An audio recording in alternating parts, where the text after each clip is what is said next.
Mindset के platform से ज़फ़र नदीम खिदमत में आपके हाजिर है। और आज से कोई 1.5 महीने पहले जब मैंने अपनी वीडियो स्टार्ट की थी KCR की और हैदराबाद सक्खर की, तो उसमें मैंने आपसे ये बात कही थी कि मैं ML1 के ऊपर एक वीडियो करूँगा और जल्दी आपकी खिदमत में पेश करूँगा। तो वो वक्त आज आ गया है। तो पहले तो हम सबसे पहले ज़रा पाकिस्तान रेलवे को देख लें कि ये कब कायम हुई। पाकिस्तान रेलवे 1861 में अंग्रेज़ों ने इसको कायम किया और इसका जो टोटल ट्रैक तामीर किया गया वो 11,881 किलोमीटर का है। उस वक़्त के माहौल के मुताबिक और डिमांड के मुताबिक ताज बरतानिया ने उस पटरी को जो तामीर किया उसकी जो क्वालिटी कह लें या उसका जो स्टैंडर्ड था वो उस वक़्त ब्रॉड गेज का स्टैंडर्ड था। हमारे पास बदकिस्मती से अभी तक ब्रॉड गेज ही है। नॉर्मली आजकल स्टैंडर्ड गेज की पटरियाँ बन रही हैं जो कि 4 फुट और 8.5 इंचेस की होती हैं, जो कि यूरोप में, अमेरिका में और तमाम तरक्की पज़ीर ममालिक में रन हुई। तो ये इस किस्म का गेज था और ब्रॉड गेज है, उस वक्त तामीर किया गया। लाहौर इसका हेडक्वार्टर था और आज भी है। और हमें एक अच्छा सिस्टम अंग्रेज देकर गया। बदकिस्मती से पाकिस्तान बनने के बाद हमने पाकिस्तान रेलवे की हिफाजत नहीं की। पाकिस्तान रेलवे पाकिस्तान की एक बड़ी एंटिटी, एक बड़ा इदारा है, शायद पाकिस्तान की सबसे बड़ी कॉरपोरेशन है, इसमें सबसे ज़्यादा एम्प्लॉइज़ हैं। यानी ये पाकिस्तान का एक एसेट है। लेकिन अगर हम ट्रांसपोर्ट सेक्टर को कंपेयर करें पाकिस्तान रेलवे के साथ, तो इस वक्त सिर्फ 4% जो है वो कैरी करता है पैसेंजर और कार्गो पाकिस्तान रेलवे। लॉसेस अलहदा हैं, करप्शंस अलहदा हैं और हमने इस एसेट को अपग्रेड नहीं किया time to time.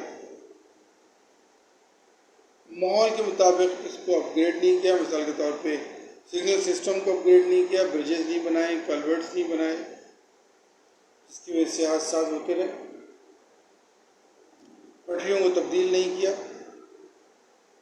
Standard gauge पे लेके नहीं आए, ब्रॉड गेज पे आज भी पटरियाँ हैं, जिसकी वजह से जो स्पीड है पाकिस्तान रेलवे की ट्रेन की वो 180 to 105 किलोमीटर पर आवर है।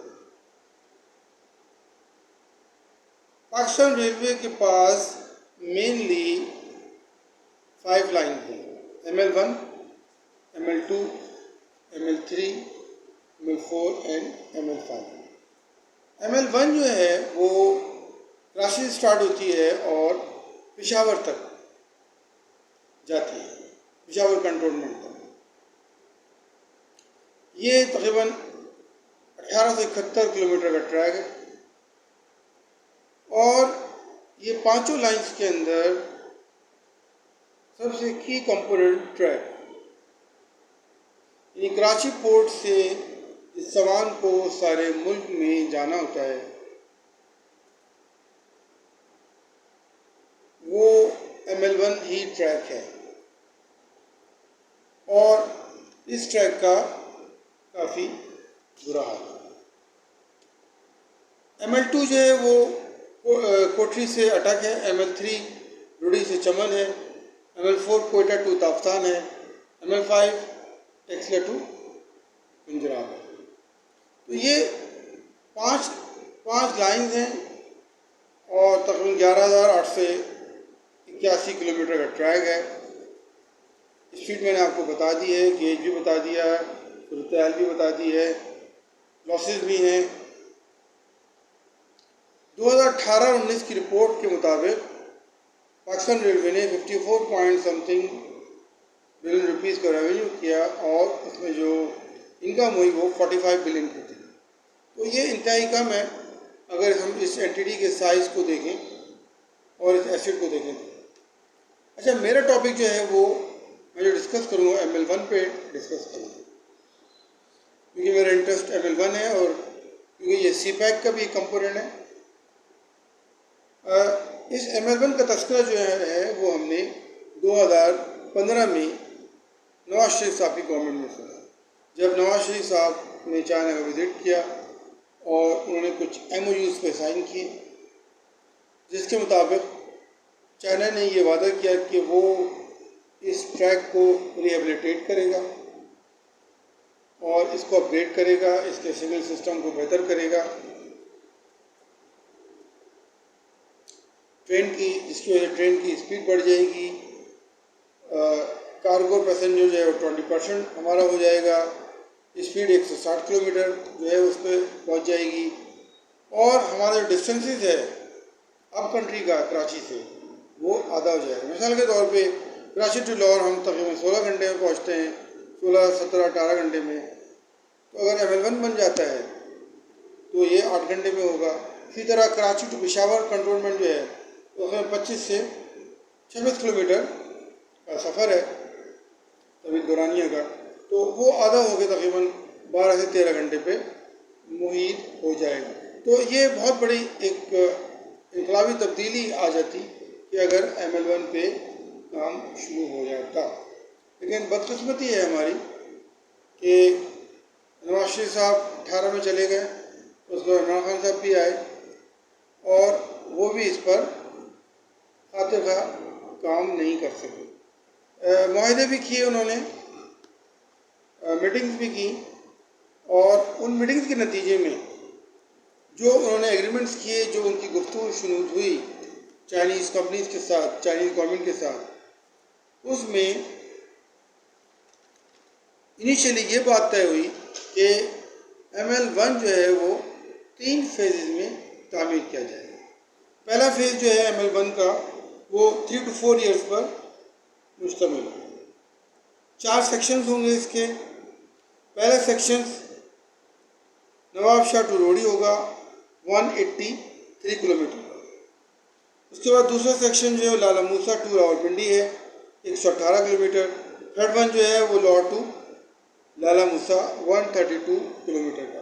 यानी कि ये रावलपिंडी टू लाहौर के दरमियान का जो ट्रैक है उसकी रिहेबिलिटेशन के हिसाब से इनको सेक्शन में तकसीम किया गया और 4 सेक्शन में तो रखा गया। जो तामीर का मॉडल होगा वो BOT होगा और ओवरऑल जो कॉस्ट रखी गई, ओवरऑल इस सेक्शन की नहीं, फेज़ 1 की बात नहीं कर रहा मैं, पूरे ML1 की बात करूं, वो $8.5 बिलियन की कॉस्ट जो है वो तय हुई। अच्छा, फेज़ 2 की बात हम करते हैं। फेज़ 2 जो है वो 3 ईयर्स पे तामीर होगा। मुल्तान टू लाहौर सेक्शन होगा और कराची टू हैदराबाद का सेक्शन उसमें शामिल है 163 किलोमीटर का। और ड्राई पोर्ट हवेलियाँ के मुकाम पर बनाई जाएगी। हवेलियाँ जो हैं ये वो आखिरी स्टॉप है जहाँ पर पाकिस्तान रेलवे की पटरियाँ जो है वो एंड होती हैं।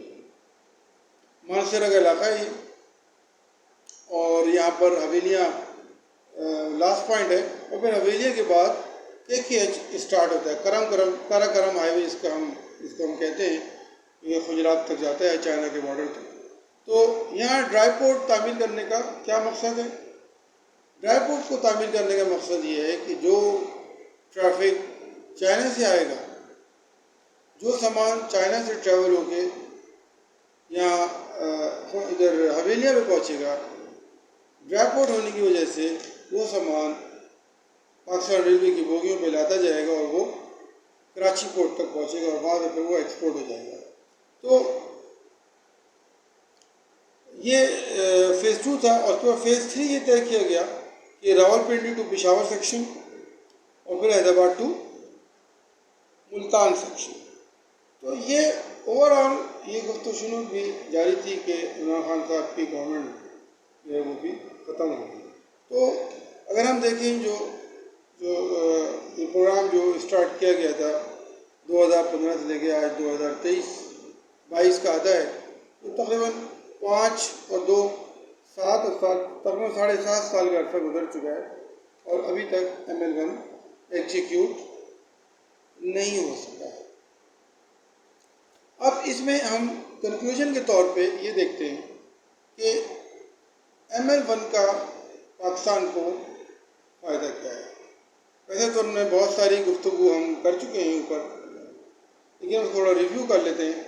ML1 का सबसे बड़ा फ़ायदा ये है कि ये एंटिटी जो है, ये एंटरप्राइज, ये कॉर्पोरेशन जो है वो तरक्की कर जाएगी, इसके एम्प्लॉय खुशहाल हो जाएंगे, पाकिस्तान की बिजनेस एक्टिविटी बढ़ जाएगी,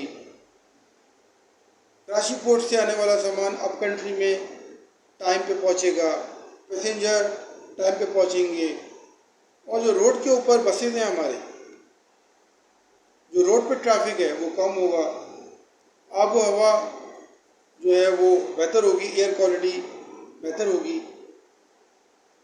इसके अलावा पाकिस्तान रेलवे का रेवेन्यू बढ़ेगा और बाद में पाकिस्तान रेलवे जो कर्जे हैं उसके ऊपर वो कमाने के बाद उसको उतार सकेगा, और जो उसको रीपे करने चाइना को कर्जे वो भी बआसानी पे कर सकेगा। तो ये सारे फ़ायदे हैं। स्पीड डबल हो जाएगी, ऑटोमेटिक सिग्नल सिस्टम होगा, कंप्यूटराइज सिस्टम होगा, पटरियाँ जदीद होंगी, बोगियाँ भी बेहतरीन हालत में होंगी, नई बोगियाँ आएंगी। तो स्टैंडर्ड गेज को ब्रॉड गेज से स्टैंडर्ड गेज पे अपग्रेड किया जाएगा। तो ये सारी बेनिफिट हैं जो पाकिस्तान को और उसके आवाम को हासिल होंगे। मैं समझता हूँ कि आज मैंने इस पर थोड़ी सी गुफ्तगू की है, और आने वाले दिनों में कोई लेटेस्ट अपडेट होगी ML1 के हिसाब से CPEC के प्रोजेक्ट के ऊपर, तो मैं आपसे ज़रूर शेयर करूँगा। तो जब तक के लिए मुझे खुदाफिज़ कहिए। अल्लाह हाफ़िज़।